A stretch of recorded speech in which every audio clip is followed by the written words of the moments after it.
Hello students, आज हम अपना लेसन नंबर 6 ले रहे हैं, composition of matter.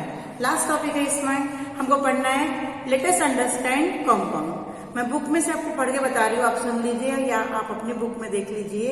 While studying matter we have seen that element is a type of matter having a simplest composition. On inspection of the composition of the type compound and mixture, it is learned that they are formed from two or more units. Whether these units are in joint state with each other or separate, decide whether the matter is a compound or a mixture. अब हमको पढ़ना है element. हमने element पढ़ा। Element को हम कितना भी फ्रैक्शन से फ्रैक्शंस को अलग अलग करते हैं, but it possess same properties. This one is chalk, it is use for writing. ये चॉक है, राइटिंग के लिए काम आता है। ये भी चॉक है, इसका भी वही काम है। इसको और हम बारीक करेंगे, पाउडर फॉर्म में करेंगे, बट इसकी प्रॉपर्टी क्या रहेगी? Same, that is element. The property remains same. In element, property remains same whether it is big or small. छोटा है, ये चौक है, ये चौक है, और मैं इसका पाउडर बनाती हूँ, वो भी चौक ही रहेगा। प्रॉपर्टी सेम रहेगी, वो एलिमेंट है। दूसरा हमको पढ़ना है कंपाउंड। कंपाउंड में क्या होता है, ये मैंने इससे पहले आपको बताया है। When two or more than two elements combine in a definite proportion, the newly formed substance is known as compound. Hindi में बता देती हूँ, जब दो या दो से अधिक एलिमेंट्स कंबाइन होते हैं each other, forming in a definite proportion 1:2, 2:4, एक डेफिनेट प्रोपोर्शन में जब मिलते हैं तो उसे कहते हैं कंपाउंड। हाइड्रोजन एंड ऑक्सीजन मिलकर क्या बनाते हैं? वाटर क्या है? Is a compound. Then mixture, when फिर इसके बाद में क्या पढ़ना है हमको? mixture. When two or more than two elements combine in any proportion to form and they do not form a new substance, then it is known as mixture.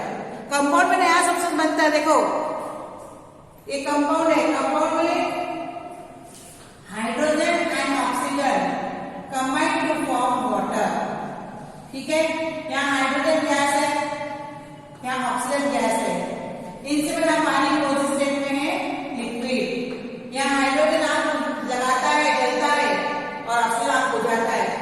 Oxygen जलने के लिए मदद करता है, परंतु पानी आग बुझाता है। Properties of compound is totally different from their constituent substance. When two or more than two substance combine in any proportion and their original property is retained, is known as mixture. जब दो या दो से अधिक पदार्थ आपस में मिलते हैं और उनके ओरिजिनल प्रॉपर्टी में कोई बदलाव नहीं आता, उसे कहते हैं मिक्सचर। जैसे कि चूड़ा, मिक्सर बोलते हैं ना उसको, उसमें सेव भी होती है, चूड़ा भी होता है, दाने भी होते हैं, सब कुछ होता है, और सबकी अपनी अपनी टेस्ट आती है। अब इसके लिए कंपाउंड को बताने के लिए एक हमने एग्जाम्पल लिया है। हमको 7 ग्राम क्या लेना है? 7 ग्राम लिया हमने आयरन फिलिंग। 7 ग्राम हमने लिया आयरन फिलिंग और 4 ग्राम लिया सल्फर। ठीक है, अब इनका रेशो है 7:4। क्या रेशो है? 7:4। 7 ग्राम आयरन फिलिंग है, 4 ग्राम क्या है? सल्फर। दिख रहा है इनको? तो इनको हमने एक बड़े से डिश में रख दिया, आपस में रख दिया। एक मैग्नेट लाएंगे, क्या होगा? मैग्नेट लाएंगे, इसके ऊपर मैग्नेट घुमाएंगे। इस प्रकार से हाथ से मैग्नेट लाएंगे और इसके ऊपर घुमाएंगे, तो क्या होगा? मैग्नेट में क्या चिपकेंगे? आयरन चिपकेंगे, और सल्फर ऐसे रहेगा। तो क्या वो अलग फिजिकल प्रॉपर्टी है। फिर हमको क्या करना है? इन दोनों को एक में मिलाना है और इनको क्या करना है? गरम करना है। तो ये आयरन जो है ये ब्लैक कलर का है और सल्फर कैसे कलर का है? येलो कलर का। ठीक है, इनको हम गरम कर रहे हैं आपस में मिला के। एक यहाँ पे ब्लैक पाउडर मिलेगा जो इन दोनों से टोटल उसकी प्रॉपर्टी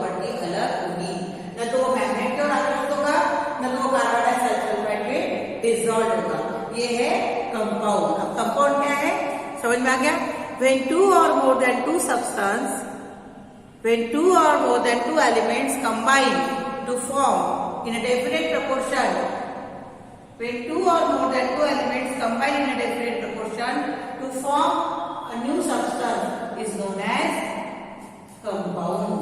अब यहाँ पे आयरन प्लस ये सल्फर, ये दोनों में क्या बनाएंगे? बनाते हैं आयरन सल्फाइड। क्या बनाते हैं? Iron sulphide.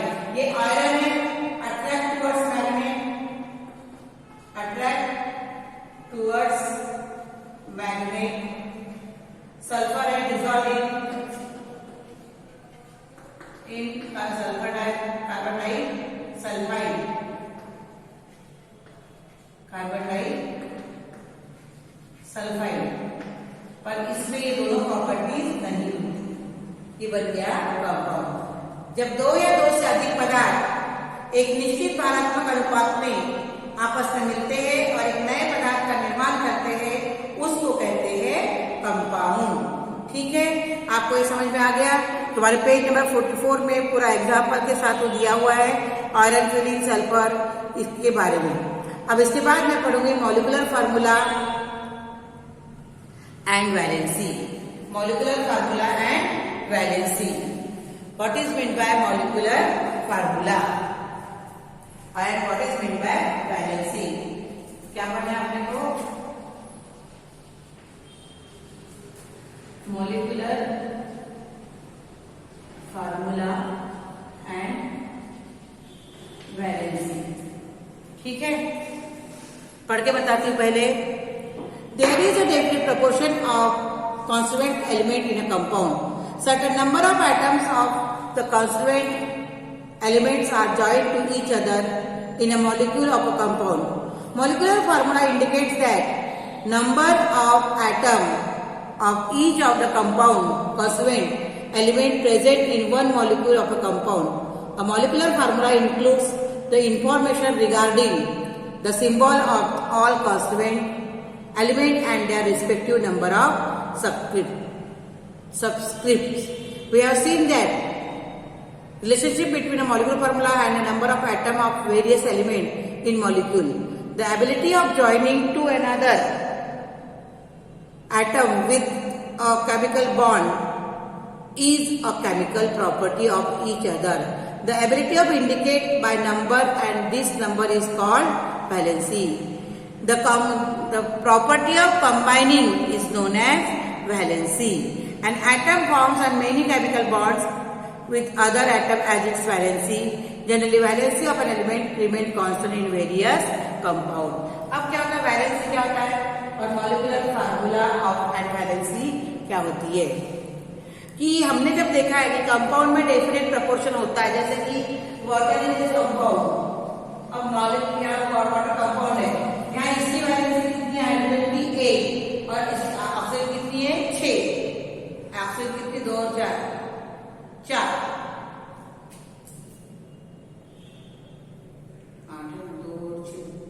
2 है उसकी वैलेंसी कितनी है? 2। अब यहाँ पे इसका एलिमेंट वेट कितना है? हमारा वेट कितना है? 1 into 2 plus 16, तो ये कितना हो गया? 2 plus 16 इसको कितना हो गया? ये 18। इसका मॉलिक्यूलर वेट कितना है इसका? H2O। तो वैलेंसी क्या होती है? हमने पढ़ा जैसे इलेक्ट्रॉन है ये, तो आउटर मोस्ट ऑर्बिट में जो इलेक्ट्रॉन रहते हैं उसे कहते हैं वैलेंस इलेक्ट्रॉन और उससे बनती है वैलेंसी। तुम्हारे पेज नंबर 45 में डायग्राम देखो, वाटर, वहां कॉन्स्टिट्यूएंट एलिमेंट कितने हैं? 2, H और O। वाटर है, यहाँ पे कॉन्स्टिट्यूएंट कितने हैं? एक H है और एक क्या है? O। दिख रहा है वो H और O। उस पर क्या है? वो H की वैलेंसी कितनी है? H कितने हैं?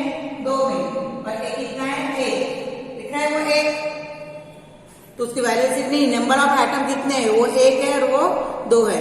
वैसे हाइड्रोक्लोरिक एसिड HCl, यहाँ पे कौन कौन से हैं? H और Cl। H कितना है? 1, Cl कितना है? 1।